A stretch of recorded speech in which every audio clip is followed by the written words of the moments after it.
Hey guys, my name is Jasmine, and I want to finally start to tell my story. I have been in recovery for a long time, and when I say long, I am 32 years young. My sister taught me that. Clack it.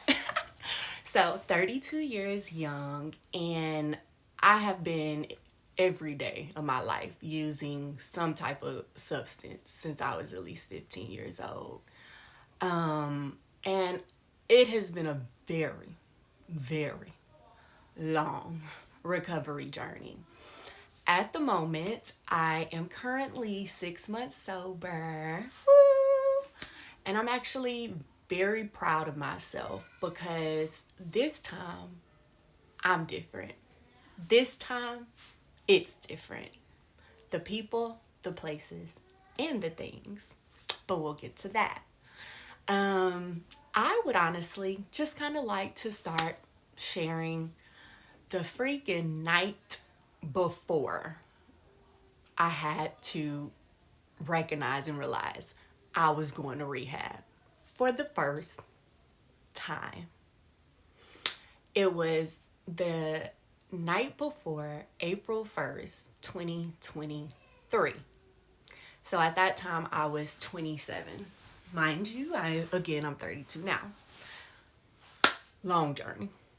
So basically the night before April 1st, 2023, I had a conversation with my sister. My sister then was my best friend. Talked to her every day, all day. She knew I was drinking. And when I say drinking, y'all, I was a drinker. I didn't drink wine. I don't drink mixed drinks. Do not come up to me with nothing fruity. I had two drinks I like. I want my Ciroc apple or my Crown apple with a Sprite. I'll even take a little water on the side. I ain't even being picky. Just give me my shot, okay? And I was the girl who drank about 3 pints a day by herself, starting about 6 a.m. When I had to squeeze in the beer because I couldn't go get my bottle, maybe closed, but I was kind of always prepared. I squeezed in some beers or two, but my drinks were shots of that. Straight. Let's go. Y'all want a drink? Let's turn up. And that was my mind at that time. So the day before April 1st, 2025, of course, a natural thing I do every day. I've been drinking all day since 6 a.m. But I had got off of work that day. That day was a little different. I remember I called my sister.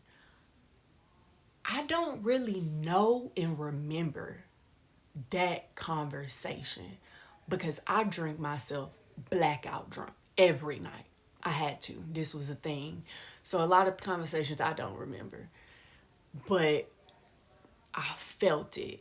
And I remember, y'all, I didn't want to be here no more. That was for real. I don't know what I said to my sister. And to be completely transparent, this was when I was 27. I'm 32 now. And I have not asked my sister what was all said during that conversation. But the outcome of that situation was my sister told me if I didn't go give me some help, go to the doctor, she was sending the police to my house, period. So I don't fuck with the police. I really don't want them to come to my house. And I ain't gonna lie, I did know I had a problem. I just didn't know what type of help I needed, but I did know I couldn't stop drinking. I did recognize that. So I basically had a telephone intervention of life and death. Either you do this or you do this. And I love my sister and I had a daughter. So, and I had a really good job. So I was like, damn, all right. Woke up the next morning, April 1st, 2023. Wake up that morning, my sister like, yeah, I'm not playing. So all right, about 8 o'clock, I know my doctor, which I had been seeing her for years, about 6 years. Love her, Dr. Hussein, phenomenal. She knows me. Y'all gonna get more of that. So she been waiting on this phone call. Not me though. So I pull out my apartments at 8 o'clock. Mind you, from where I live to where the doctor is, that's a good 26-minute drive. Y'all, it's 8 o'clock. Remember, I started drinking at 6. I haven't had a drink yet. I haven't had a drink yet. So I pull out that parking lot of the apartments. No liquor store open. You in Texas. So I'm kind of out of there for a minute. I pull in. When you get out of my apartments to the right, there's like this little Mexican restaurant with this grocery store parking lot. So I pull in that parking lot, and y'all, I'm talking to myself. I gotta start talking to myself to do this for real, because I still haven't had my drink. I got the shakes. My sister telling me this. I know I did something. I know I need help too. So I'm like, damn, I'm gonna call the doctor office.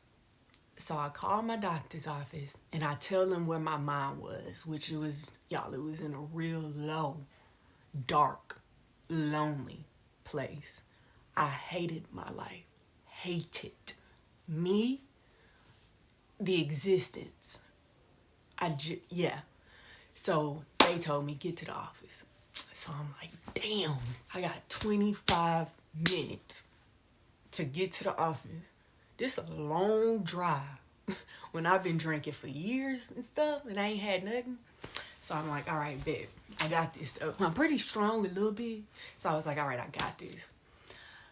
I don't really remember that drive. I don't know if I think I talked to my sister, but I don't really remember that drive. But I got there. I got to that doctor's office. So, when you get to the doctor's office, you got patient rooms set up. So I went to the patient room. Dr. Hussein come in there, and we have a really conversational relationship. Very much personality, because I'm a very personality type of girl. So she gives that back. So she walk in the room and she's like, "What's going on, Jasmine?" Straight like that. I'm crying, y'all.